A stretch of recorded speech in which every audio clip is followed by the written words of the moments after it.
All right. Good morning, everybody. Welcome to our virtual gathering of Houston Oasis. Over a year into virtual gathering, and we switched it up on you yet again, moving a little bit of the chat to the before session. So thanks for joining us today. We're really excited to have you. My name is Alexis Potaman, and I'll be the MC. I usually like to start each meeting with a couple of our core values that I feel are particularly relevant. The first, human hands solve human problems, and people are more important than beliefs. We've got a great lineup for you today. We'll have a couple songs from Grifters and Shills, and our main talk is from Khrystyne Jamerson from Sea Turtle Inc. We'll have our main talk, go into breakout rooms before coming back for some Q&A.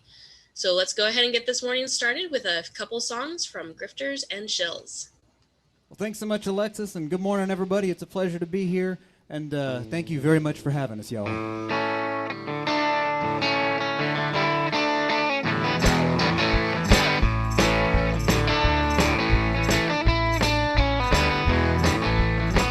Running like the river flowing, headed down that road again. Set my sights on where I'm going, but remember where I've been. Walk along the lambs and lions, know a face, forget the name. Chalk it up to new horizons when it doesn't look the same. When it doesn't look the same. They say it all gets better, never know what lies in store. Wait around and change the weather, lose the battle and win the war. Lose the battle and win the war.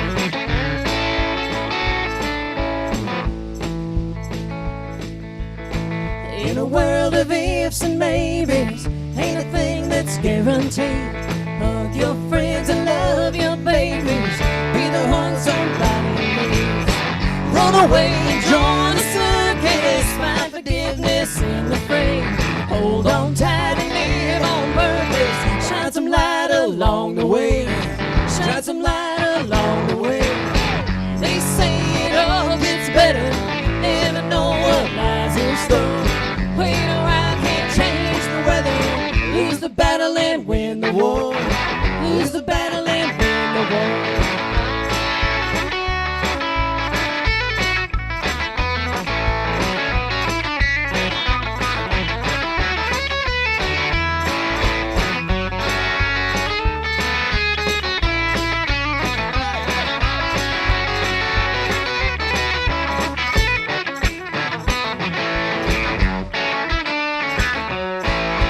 Talking late into the morning, whiskey and a fishing line. Songs that take you without warning, no better way to pass the time. On cloudy days the sun will shine on. We're apart but not alone. Won't be long now, leave the light on. Hit the road, I'm going home. Hit the road, I'm going home. They say it all gets better, never know what lies in store. Wait around, can't change the weather, lose the battle and win the war. Lose the battle and win the war. They say it just gets better, never know what lies in store. Wait a while, forget the weather, lose the battle and win the war. Lose the battle and win the war. Lose the battle and win the war.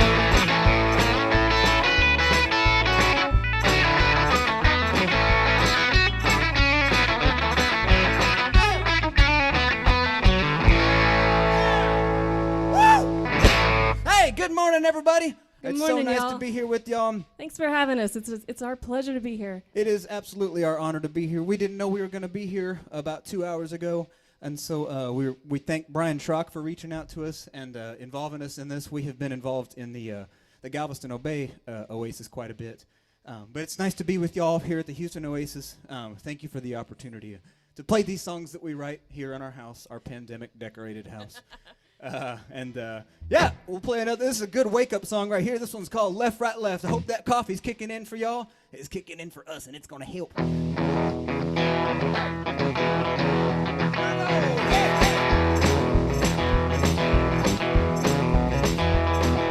Wake up in the morning and I'm losing losing time. The ladder's getting longer and harder to climb. Ain't never got a nickel, sure ain't got a dime. Ain't paying me enough to justify this life of mine. Hey, yours and hers and his and theirs, it's a damn no crime.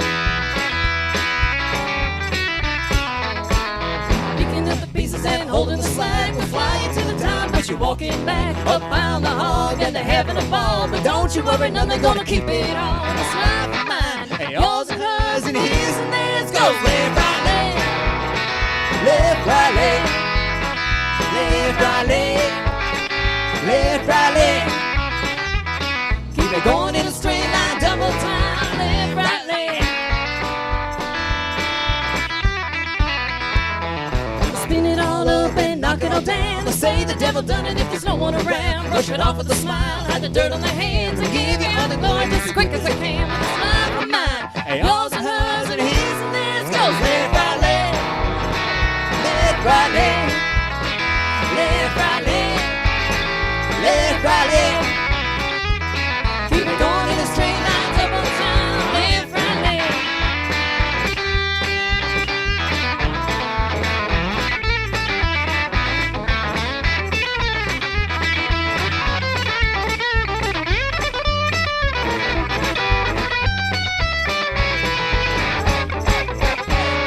Saying there's a plan, but they won't say when. We're pouring down a double just to do it again. Trying to keep it quiet, but it's just no use. There ain't no way to shake it, gotta cut her loose. From this life of mine, and yours and hers and his and theirs, it's about damn time. Preachers and the poets got nothing to say. The money stops talking when we're walking away. We're making up all the time as we fall on a step. They finally get the message when there ain't nothing left, right, left, left, right, left, left, right, left, left, right, left. Keep it going in a straight line, double time, left, right, left. Well, left, right, left, left, right, now. Left, right, left, left, right, now. Left, right, left, left, right, now. Left, right, left, right, now. Left, right, left, left, right, left, left, right, left, left, right, left, left, right, left. Keep it going in a straight line, double time. Going in a straight line, double time. Going in a straight line, double time. Left, right, left.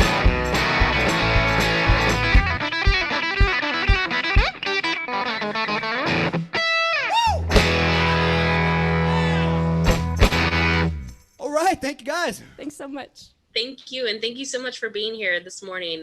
Definitely don't need coffee with your awesome music to get us up and moving. All right. Thank you so much. All right, our main speaker today is from Sea Turtle Inc., Khrystyne Jamerson. You may remember her from a couple of weeks ago. She is the educational director for Sea Turtle Inc., has a passion for wildlife and the outdoors, and her career is in this field is a dream come true. She grew up in Killeen and completed her BS in wildlife biology at Texas State University. In 2008, she went to Costa Rica on a sea turtle volunteer program, and from that moment on, she was hooked. She first came to Sea Turtle Inc. in 2014 as an intern and returned as an educator to help spread awareness about sea turtle conservation. So please welcome back to the screen, Khrystyne Jamerson. Hi guys, thank you guys so much for that music. I'm definitely awake now too, and I wasn't this morning, so that was awesome. Hi again for everyone who doesn't remember me from last time. My name is Khrystyne. Thank you guys so much for having us back again. So today we are going to be talking about the life cycle of a sea turtle, but I also have some background information, some cool things that I want to share about a certain species that is really special to us here in Texas. So I'm going to go ahead and bring up my screen share for you guys. If you do have questions or anything throughout, feel free to throw them in the chat, and then I'll leave time at the end for you guys to ask me questions too. So for those of you that weren't here last time, here's a map of the Rio Grande Valley. So Sea Turtle Inc. is located on South Padre Island. So as I said, we are going to be talking about the life cycle, but first I have something that hopefully will wake you guys up too. It's a little pop quiz. So I want you guys to tell me some of our state species here in Texas. So to begin, I want y'all to tell me what our state flower is. So you guys can type it in the chat, or if you want to unmute yourselves, you're more than welcome to. So what is our state flower? Yeah, exactly right. So Karen put it in there. That is the bluebonnet. Exactly. So what about our state bird here in Texas? All right, so we have Susan and Chuck saying mockingbird. And what about our state tree? That one always gets people for a minute. Yeah, exactly, Alexis. It's the pecan. So this one is going to be the hardest one of all. So what about our state sea turtle? Does anybody know what our state sea turtle is? Or that we even had one? So I'm seeing a lot of questioning faces. Oh, Chuck, good job. So yes. So I see Chuck in the chat saying Kemp's Ridley, and you are exactly right. So here in Texas, we do have a state sea turtle, and that is the Kemp's Ridley sea turtle. Now, a lot of people don't know that we have a state sea turtle here in Texas. This is actually something that was put in place in 2013. There was a group of elementary students that were really passionate about this species. We are going to talk quite a bit about why they are so important to us here in our state. But they lobbied up in Austin for this to be our state sea turtle, and it got approved. So if you guys take anything from this presentation, at least you'll remember that we now have a state sea turtle here in Texas. Now, the Kemp's Ridley is one of the most endangered species of sea turtle in the world. They are the smallest species. Full grown, they're going to be about 2 feet in length, and they can get up to around 100 pounds. So not very big compared to other species of sea turtles. The biggest species, for example, is the leatherback sea turtle, and they can get to be up to 1,000 pounds. So even though 100 pounds is a lot for a turtle, for sea turtles, it's pretty much on the smallest side. So a little bit about this amazing species and their history. It's a really fascinating story. So we are going to talk a lot about the history of this turtle in general, how they were discovered, that sort of thing.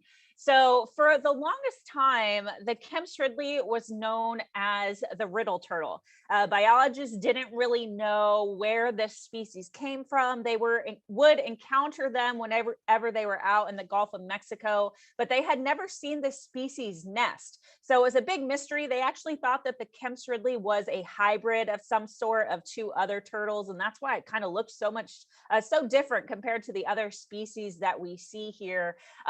So there was a man who was a pilot down in Mexico. His name was Andre Herrera, and he would fly back and forth over Tamaulipas, which is the state right below us. And he discovered this amazing site. So I'm going to pull up this video for you. I was trying to embed it before this presentation, so hopefully the video will come up and you guys will be able to see. But this is what he saw out on the beach. So are you guys able to see this video? Okay, perfect. So this is what he saw when he was flying over Rancho Nuevo. Now, Rancho Nuevo is about 6 hours south of us here in South Padre Island. And all of those little specks that you see moving on the sand, those are actually sea turtles that have come up to nest. Now, this was an amazing sight. Go ahead. We can't actually see the video. I think you have to shut the PowerPoint and then open the video. Okay, hold on one That was second. my fault. I shook my head yes. Oh, there we go. So here, let me play this video over again for you. Now, can you guys see it? Okay, awesome. Sorry about that. So this historical video was filmed in 1947. Now, all those dots that you see on the beach, those are actually sea turtles that have come up to nest in Rancho Nuevo. So again, this area is down in Mexico. I'll start the video over. It's a pretty short clip here. But it's their main nesting beach actually down in Mexico in the state of Tamaulipas. Now, biologists didn't know that this beach existed for a really long time. Now, again, this video was filmed in 1947. I'm going to switch my screen share back over to my PowerPoint here. But that video, Andre Herrera filmed that amazing footage and then kind of tucked it away. And it actually wasn't discovered by biologists until 1960. Now, that film, it was estimated when biologists did see it that there were over 40,000 turtles that were nesting in that video. Hold on one second. Let me go ahead and I have another video playing, so I'm hearing music in the background while I'm talking. There we go. Okay, let me pull up my PowerPoint again. Sorry for there we go, jumping back and forth. So biologists didn't discover this amazing footage until 1960. So it had been 13 years at this point. Now, all those turtles that you guys saw up on the beach, that is known as an aribata. So they come up and nest in mass, which is very different from other species of sea turtles. Typically, sea turtles will come up and nest one at a time on the beach. But these turtles are very different. They are the only species of sea turtle that nest during the day. And one of their efforts to protect them is to come up in big groups like what you guys saw in that video. And the thought with that is just safety in numbers. So if you imagine 100 turtles out there on the beach at one time, and there's a coyote out there, that coyote might be able to get one turtle, maybe two, but for the most part, that group is going to be relatively safe.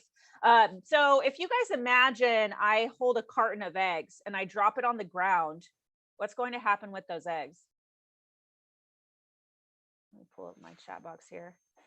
Yeah, so I saw a bunch of you guys making hand motions. So those eggs are most likely going to break. Exactly. And that's what they were worried about with this particular nesting beach. So their major nesting beach, again, is in Rancho Nuevo. So 13 years later, when biologists came to this area to see what was going on, what they experienced was mass poaching. So of course they didn't know that beach was there, but locals did. They knew that these sea turtles would come out of the Gulf of Mexico every summer. And because of that, they would use that as a source of income. So historically, it wasn't a big problem because people would go to that beach. They might take sea turtle eggs or the turtles itself, but they would do it in a way that was sustainable. They were doing it to feed their families, make a little bit of income. But when they realized that there was a lot of money to be made from the taking of those eggs and turtles, it started happening en masse. So by the time biologists got down to that beach, the population was almost decimated. So this species was really close to extinction. And that's when they decided we have got to do something about what is happening down here. So like that egg scenario, if you drop that whole thing on the ground, they're going to break. So they were worried if this poaching continues, this species is going to be wiped out. Same thing with natural disasters. So if you imagine a hurricane coming and wiping out that beach, or an oil spill, different things like that could potentially take out the entire population. So they needed to come up with a plan to protect this species. And that's when a really bold international experiment took place in the 1970s.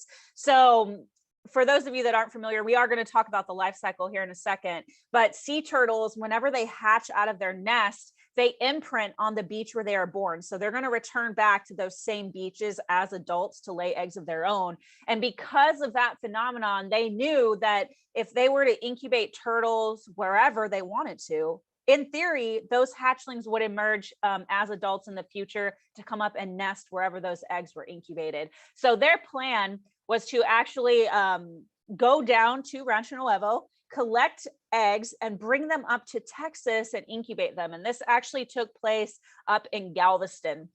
So they were working on reestablishing a nesting colony at Padre Island National Seashore, so closer to you guys than what I am, so up there in Corpus Christi. So they were hoping that through this experiment, we would be able to get more turtles nesting here in Texas than what we had seen in the past. And in the process of that, if something were to happen down to that population in Mexico, say they were entirely wiped out, we at least had a colony that was nesting here in Texas, so the species wouldn't go extinct. So it was a lot of work, if you imagine, to go and collect those eggs and carefully transport them up here to our state. So this was done for 10 years. So from 1978 to 1988, eggs were brought up in these little styrofoam coolers like you see, and they were incubated here in Texas. So I'm going to go over in more detail what we do whenever we relocate eggs now. But these were put in Texas sand. The eggs would incubate, and when the babies hatch, they would allow them to crawl down the beach to imprint here in our state. Now, instead of letting those turtles go out into the Gulf, they did something called head starting. So once those turtles hit the water, they would actually scoop them out with a little dip net, and they would hold them for about a year. And again, that was called head starting. And the thought with that is that when the turtles were a little bit bigger, they would be about the size of your hand after about a year, they would have a better chance for survival out in the wild. And hopefully that would allow more turtles to come back and nest on our beaches here in Texas, and of course, increase the conservation efforts for the turtle in general. Now, starting in 1982, they did a really special type of tagging on these turtles, and that was called a living tag. So what that means, you guys will see the hands there with that little white circle. So what they would do is they would actually take a piece of the turtle's upper part of their shell. So sea turtles exhibit something called counter shading. So the top of their shell is going to be darker than the bottom, and that helps with camouflage from predators. So if you imagine a shark swimming underneath the water and looking up, it's going to look a lot lighter, which is why their belly is light in color, and other animals that are out in the ocean are like this too. Same with like a seagull, for example, flying overhead and looking down, they're going to be darker on the surface, so they blend in better with that environment. So whenever they would take these sections of their shell, they would flip-flop them. So that way there was a light spot on the top and a darker spot underneath. And since that shell is keratin, like your fingernail, eventually it would heal, and that area would be there permanently for the life of the turtle. So wherever that placement was on the turtle shell corresponded with a certain year, and that's how they knew whenever that turtle got released out into the wild. So they held these turtles for a year, and then they released them, and after that it was a giant waiting game. Again, this turtle was a mystery to biologists. They didn't know how long it took for these turtles to reach adulthood, so they were learning a lot of things through this experimentation with this species.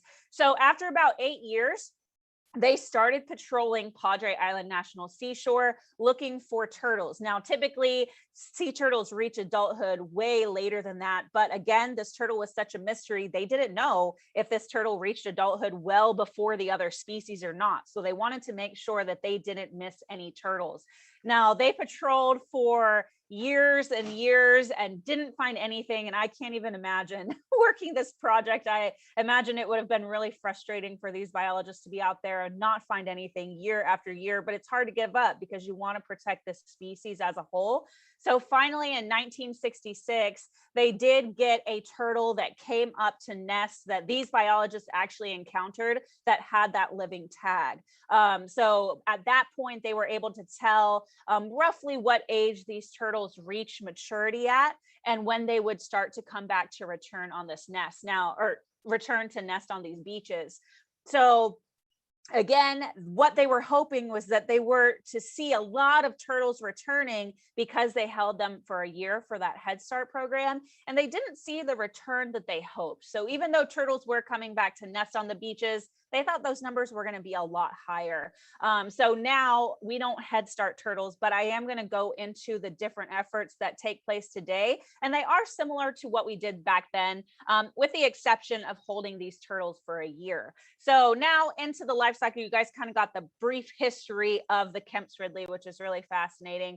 So here in Texas, nesting season officially started on April 1st, and Corpus Christi got the first 2 nests, oh gosh, in the middle of last week. I can't remember the exact day. Nesting season did start later than what we anticipated this year. Again, it was a crazy winter, so I imagine that played a role as to when these turtles were coming up to lay their eggs. But typically, we start patrolling April 1st, and nesting usually lasts until early July, and then we have babies hatching from May until mid-August. But during these months of nesting season, we will go out on the beaches and patrol. Now, the National Park Service with Padre Island National Seashore patrols the entirety of North Padre Island. Sea Turtle Inc. is actually in charge of everything south of Port Mansfield. So the entirety of South Padre Island, as well as Boca Chica Beach, which is right off of Brownsville. So we will go out and look for these nesting turtles, and they are going to crawl out of the Gulf of Mexico to come up and lay their eggs. Whoops. So this is a video of a Kemp's Ridley that we had nesting on our beach. Now, they have a really important job, and that is finding a good spot to lay these eggs. Now, again, we talked about how the Kemp's Ridley nests during the day. So looking at this video, you guys can see how well this turtle camouflages with the beach. They are really hard to spot. I've gone out on the beach before and been by a large group of people, and they didn't even realize there was a turtle nesting right next to them. So it's pretty amazing. But she is using her back flippers to dig that nest cavity. Now, if you guys were in the last program that we did about our hospital, sea turtles use their little back flippers for swimming, for steering. But during nesting season, these females will use them as little shovels. So they put them in the sand, scoop that sand out and toss it off to the side, just like you guys saw the turtle doing in this video. Now, early in the season, when it's still pretty cool here in Texas, these turtles will take quite a bit of time to come up and figure out a good spot to lay these eggs. But later in the summer, they will do this really quickly. I've actually seen turtles come out of the Gulf 5 feet, dig that nest, lay those eggs, and get back out into the water because it's really hot. So the length of time it takes them for this entire process that we're going to talk about really depends depending on that season. So once her nest is dug, she is going to start laying her eggs. Now, this step in their life, or this step in the nesting process, is when the turtles are most vulnerable because they will actually go into a trance. So the entire time they are dropping eggs into this nest cavity, they're not really aware of what is going on around them.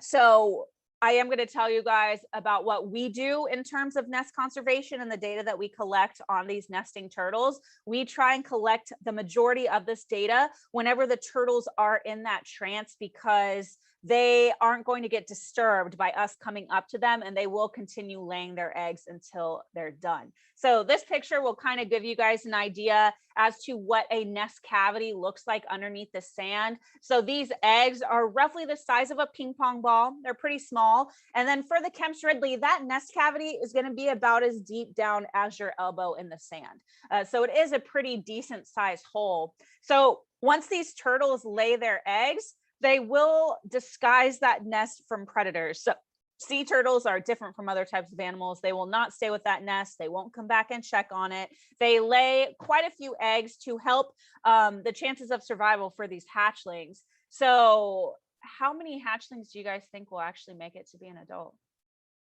Or actually, before we get to that, how many eggs do you guys think they lay in a nest? You guys can put your numbers in the chat. So I see 30 as a guess, 20 as a guess. Any other guesses?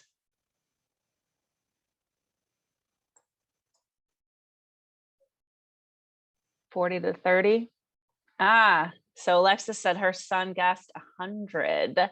Yeah, and Paige said 100 too. So sea turtles on average will lay 100 eggs in a single nest. So again, because they are not staying there to protect that nest from predators, by laying more eggs, they're giving those babies a better chance to make it to adulthood since they all come out of their nest at once. So once she is done laying these eggs, she is going to disguise that nest from predators. Now, earlier we talked about how the Kemp's Ridley is the smallest species. So they actually disguise this nest in a very different way from other types of sea turtles. They will rock back and forth on the sand like you guys see with this video. And then she will kick that loose sand all around to help disguise that nest area before she makes her way back out into the Gulf. Now, once she does crawl back out into the water, we will go and relocate those nests. Now, earlier I said that we do collect data off of the nesting females too. So these turtles, when they're in that trance, if you guys look really closely at that back flipper there on the left-hand side of the screen, you're gonna see, the video will play again and you guys can look.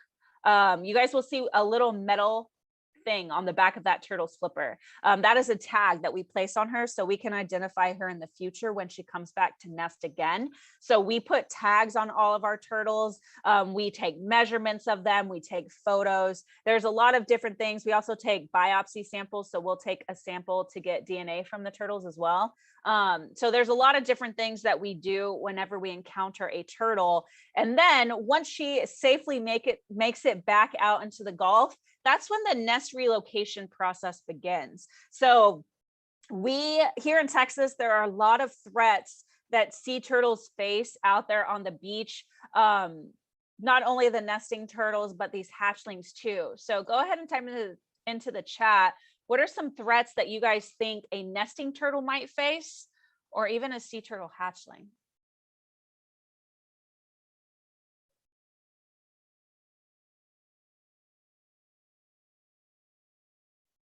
Yep, so I see Natalie saying birds. That is a threat that they will face. Anything else y'all can think of?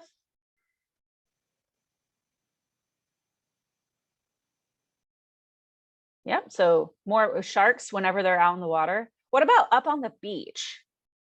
Humans play an impact, coyotes, exactly. So let's backtrack to humans though.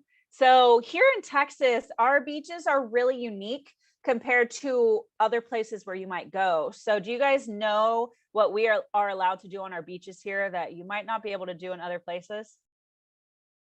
Yeah, I see Natalie in the chat saying it already. So driving. So here in Texas, our beaches are considered open road. So we can drive up and down to our heart's content in most places. So here on South Padre Island, for example, there are areas where you can't drive, and that's here in the city limits. But once you are out of the city limit and you get up to the county area, you can drive up and down all the way up to Port Mansfield on the actual beach. Same thing up in Corpus. So vehicles do play a big impact to sea turtles, especially here in Texas. And that is part of the reason why we do nest relocation, as well as all the other threats that they face. So earlier we talked about how the Kemp's Ridley is one of the most endangered species. We want to make sure that we're protecting as many of these turtles and nests as possible. And by us relocating these nests to where I'm going to show you, it does give them a better chance for survival. And they'll face less threats out there, like vehicles or predators that might dig them up, different things like that. So here are one of my favorite, merge all together. These hatchlings that you guys mentioned, the moon out into the ocean, but there might be things that might confuse the turtles from going straight out into the water. So what is an impact that is caused by humans? So see confused from artificial lighting, whether that's lighting at the hotels and restaurants that we have here on the island, or those headlights.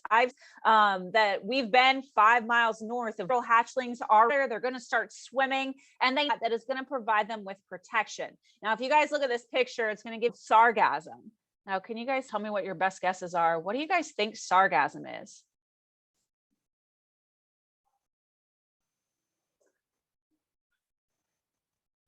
Yeah, so I see you guys saying in the chat that it's seaweed. So sargassum is a special type of algae, and it's algae that floats up at the surface of the water. Now, if you guys look at this, you're going to see little balls in that algae. That acts like a little balloon. So that's actually what helps keep it up at the surface of the water and helps it float. And it's the perfect habitat for sea turtle hatchlings. Not only is it going to provide them with protection from predators, but it's also going to provide them with a food source. So there are lots of other animals that live in this sargassum with the sea turtle hatchlings that they will eat as a source of food. So what do you guys think sea turtle hatchlings might eat that live in the sargassum with them?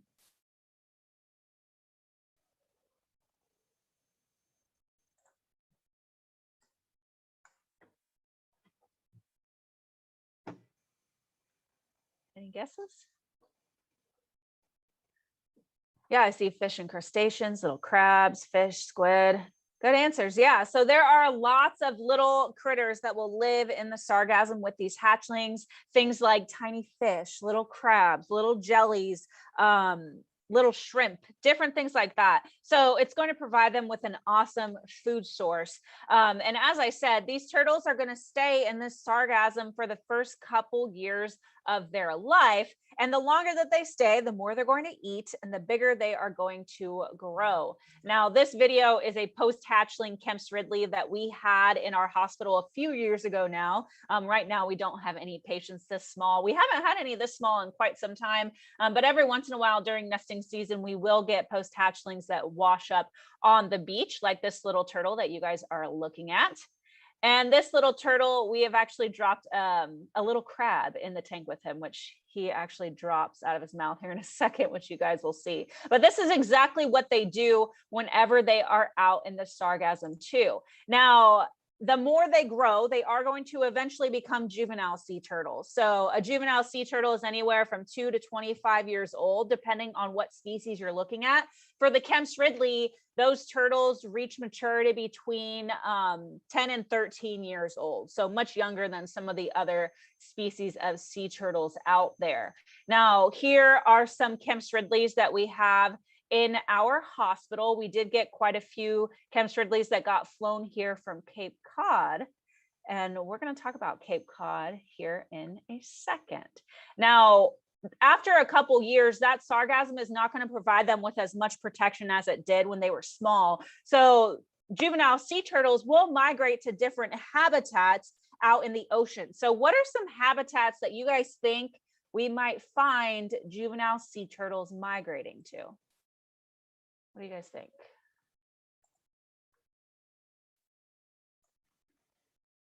I'll give you some time thinking about different habitats that are out there in the ocean that a sea turtle might migrate to. Yeah, so I see Paige in the chat saying coral reefs. So coral reefs are a good example of a habitat where juvenile sea turtles might migrate to.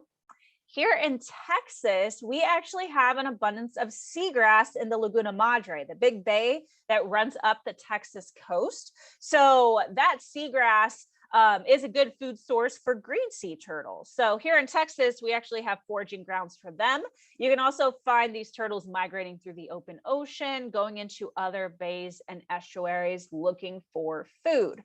So here with our Kemp's Ridley sea turtle, earlier I mentioned Cape Cod. So the foraging grounds for the Kemp's Ridleys, they will leave Texas, or they will leave wherever they are in that sargassum and migrate all the way up to Cape Cod, Massachusetts. Now, what do you guys think is in Cape Cod that these Kemp's Ridley sea turtles are looking to eat?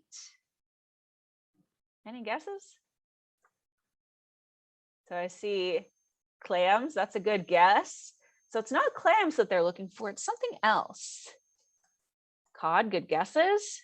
Lobster.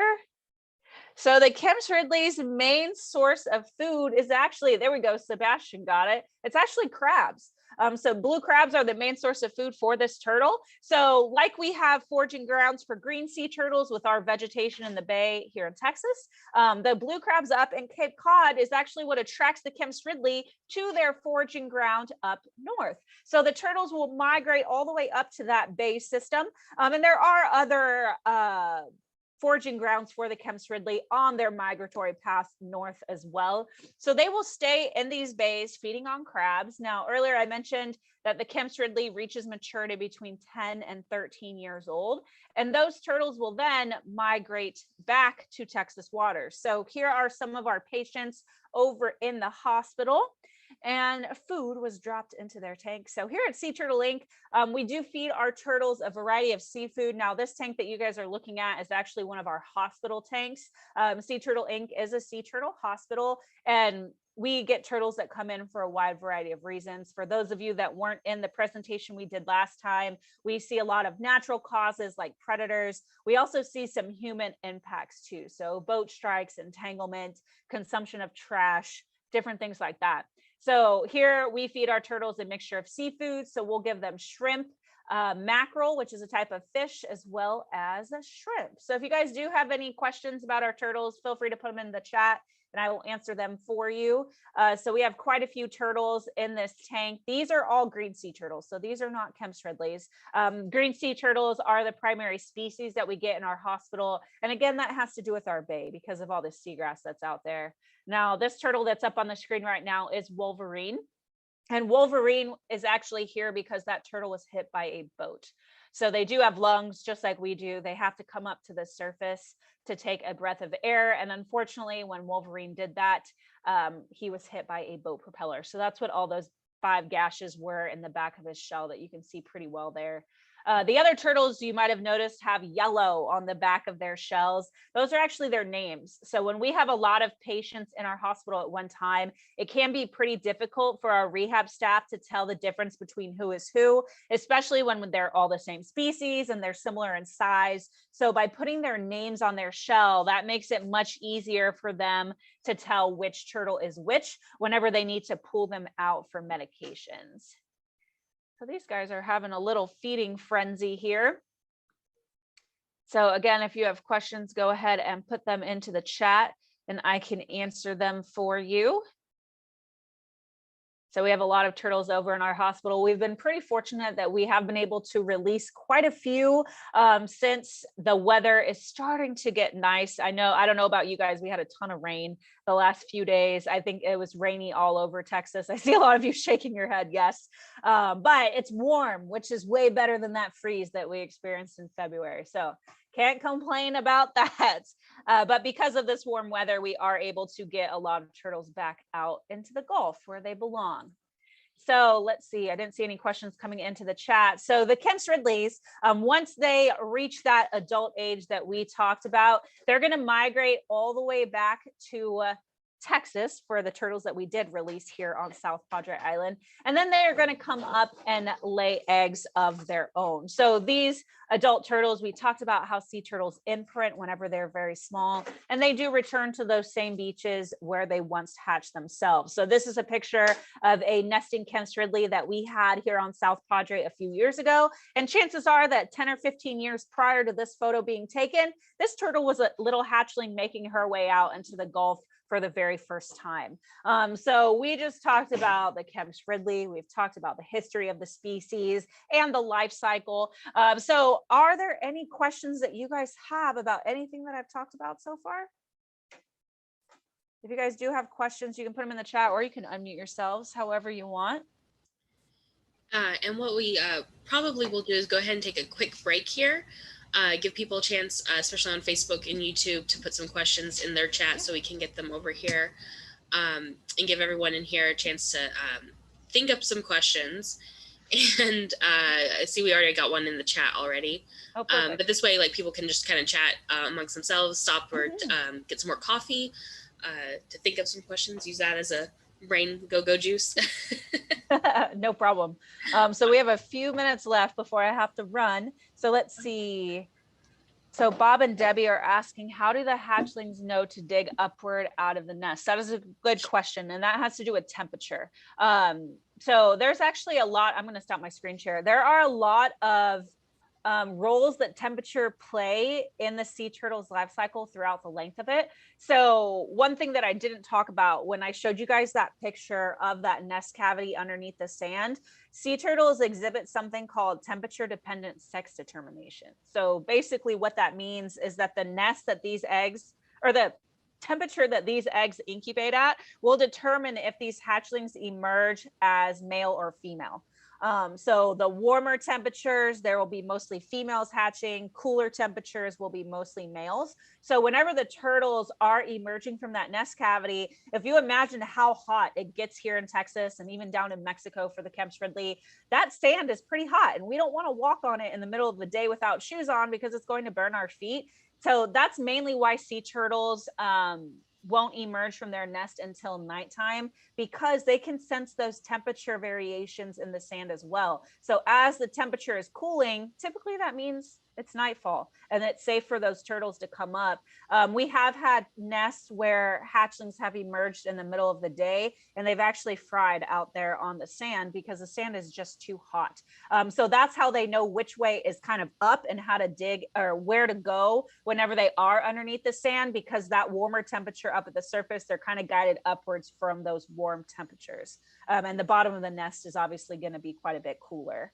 So Chuck was asking, what are current population trends? Now, with all the work that is being done to help protect sea turtles in terms of nest relocation, everything that we are doing here in Texas, they are doing the exact same things south of the border. So they do have multiple sea turtle camps all the way down the coast, down towards, oh gosh, there's one that's close to the Yucatan, but all the way up through Tamaulipas as well. So because of all those conservation efforts that are in place right now, the populations are starting to go up for the Kemp's Ridley. Now, there was a dip back in 2010. Do you guys remember what happened in 2010 that could have played a role in the Kemp's Ridley, for the Kemp's Ridley? I see some of you shaking your head. So I don't see anyone putting it in the chat yet, but you guys might be thinking of what I'm talking about. And that was the oil spill. that big BP oil spill that happened in 2010. Unfortunately, that happened right in the middle of nesting season. So we did see, I don't have a map with the overall trends. You guys can find that online. But because of that, there was a huge decline in nesting the following years. And slowly those numbers have started to go up too. This year, we are actually in a down year. So our previous record here on South Padre Island was 101 nests. And I want to say that was back in 2017. Could have been 2018. I've been here for too long now. I mixed my years up. But previously, so earlier Alexis mentioned that I was an intern here in 2014. We were in a down year in my intern year. We had 23 nests for the season. And being as we haven't gotten any nests here on South Padre yet this year, I imagine that we will be in a down year this year too. But again, sea turtles nest in life cycles. So, or I'm sorry, they nest in cycles. So the Kemp's Ridley will lay eggs about every 2 to 3 years, and they will lay 2 to 3 nests in a single season too. So it's not like they're nesting every year. They kind of come back and forth. So those numbers are always going to go up and down. But for the overall trend, the population is going up, which is good. And then Karen asked, do males migrate back or just females? So all the turtles do migrate back. Once the Kemp's Ridleys reach adulthood, the males kind of stay close to home. They stay right here in the Gulf of Mexico. The females will migrate to foraging grounds that are closer over to Louisiana. There's a big foraging ground, and farther down into Mexico too. But the males just kind of hang out right here in this centralized area, and then just wait for the females to come back. There's an abundance of crabs here too. So they find lots of food here in our ocean systems off of our coast. Oh, awesome. So I see our Grifters and Shills, our people who were playing music for us earlier that woke us all up, saying they grew up near South Padre and they made regular visits to see the turtle lady. So the turtle lady was Isla Fox Letcher. She was actually our founder here at Sea Turtle Inc. And everything that we do here, she started out of her home. So we've grown quite a bit since then. If you guys do, I know things are starting to open back up. So if you are comfortable traveling and you do come to South Padre, our facility is open to the public. So you guys would be able to come say hi to me and all of our turtles in person, just like you guys did virtually today. So I can wait another 5 minutes or so in case there are more questions that you guys wanted to ask. One thing that I will bring up, I mentioned earlier that we are sea turtle hospitals. So we do have turtles that are being treated for their injuries. You guys saw some of them earlier. Now, these turtles do get released as soon as they are healthy. We have not been able to do any releases this year because of COVID. I don't know what that will look like in the future, but we have been doing all of our releases on Facebook Live, and we are actually going to be doing one today and one tomorrow. They will both be around 4:30 p.m. So if you guys want to see some of our patients get released back out into the wild, go follow our Facebook page. If you just search Sea Turtle Inc. on Facebook, you guys can sign up to get our notifications. We post all kinds of content to kind of update everybody about the turtles that we have here on site, what's going on with nesting season and hatchlings, and of course releases too. So I see a question coming in, are they edible? I'm assuming you're talking about the turtles and their eggs. So yes, technically they are, and in some places, not here in the US, they are protected, so you can't eat sea turtles here, but in other countries, if you guys do travel abroad, sea turtles are a source of food. So I worked with turtles over in Ghana and West Africa, and they did go out and collect turtles and collect eggs for consumption. So that is something that you guys might see if you travel to other places too. It just doesn't happen here in the US because our laws are a lot more strict. All right. Awesome. I hope everybody got their coffee, woke up a little. I'm not seeing any more questions. Was there any other questions from you, Alexis? I know you have your... I think that's it. I'm not seeing any on Facebook. Lots of great comments on Facebook. Oh, good. But yeah. Awesome. Well, thank you guys so much for having us back.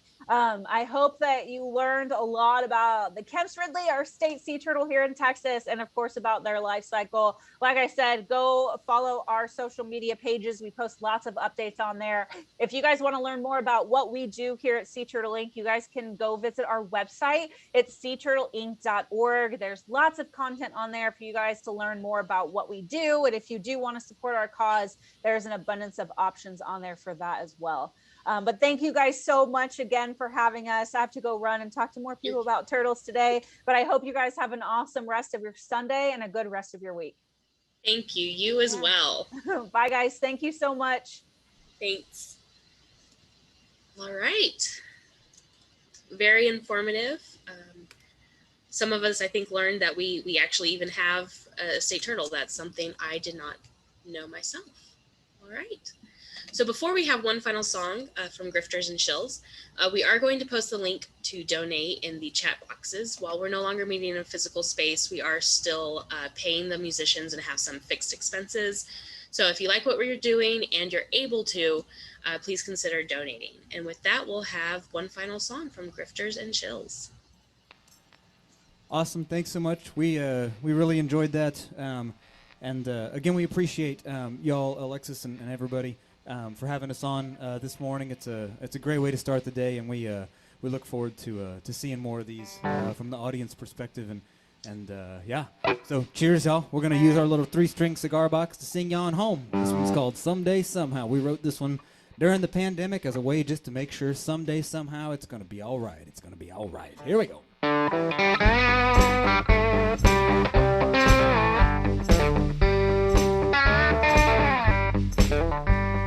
Blinded light, I see the night has laid down its arms and given up the right of way.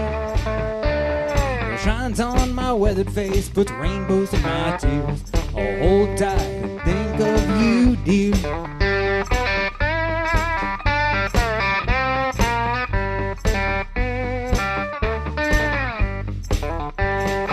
Leaves won't burn, they've gone to die, and maybe they might turn. We just gotta wait and see. For a broken man with a beaten smile and a big old heart of joy. That broken man, he looks a lot like me. Well, I know I ain't an old man, I feel that way today. I gotta keep on trying to make it some way. Someday, somehow, maybe not right now. Wait till sunshine through the clouds.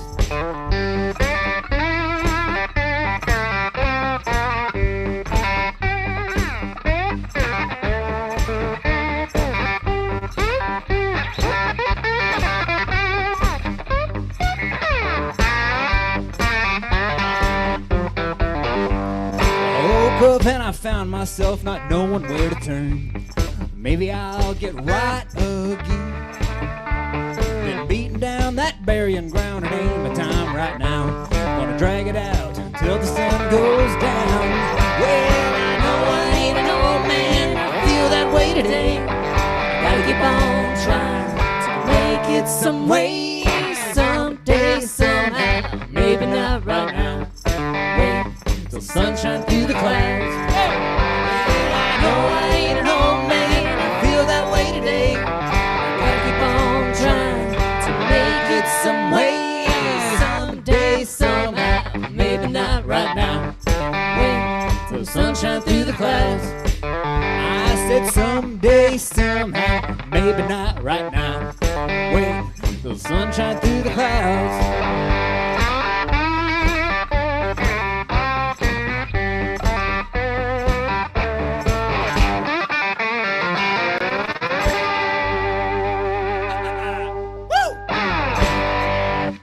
Guys, thank you. Thank you so much for having us.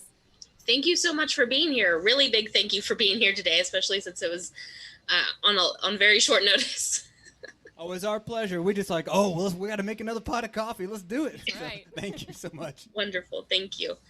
All right. Thank you, everyone, for joining us today. Like I said, a very big special thank you to Grifters and Shills for being here. A special thank you to Sea Turtle Inc. and Khrystyne for the talk this morning. Tonight, be sure and join us for another coronavirus conversation at 8 p.m. with Drs. Richard Andrews and Will Judy. This is also the secular week of action. So we have a few volunteer opportunities coming up. We'll be back at the food bank this Wednesday at 6 p.m. So be sure and join us for that. We're also collecting toiletry items for the Houston Area Women's Center, and we'll be assembling those kits on Saturday the 8th at 10 a.m. at Herman Park. And we'll also be collecting some stuff for Hope for Houston, the homeless outreach program, providing essentials for Houston. And then also tomorrow is the last day for the iNaturalist City Nature Challenge. So if you want to join the Oasis team, go outside, snap some pictures of a squirrel or a green anole that's in your front yard. We can get you in touch with Brian Schrock and get you on the Oasis team for that. So be sure and keep an eye out for our future emails, Facebook posts, meetup, however you keep in contact with us. And we will see you hopefully Wednesday or Saturday. And next week we will not be meeting. Got a lot of information for you today, sorry. Next Sunday we will not be meeting. It is Mother's Day and it is the last day of the secular week of action. So we are encouraging everybody to get out and put your human hands to solving some human problems. So keep in contact with us and we will see you in 2 weeks. Bye.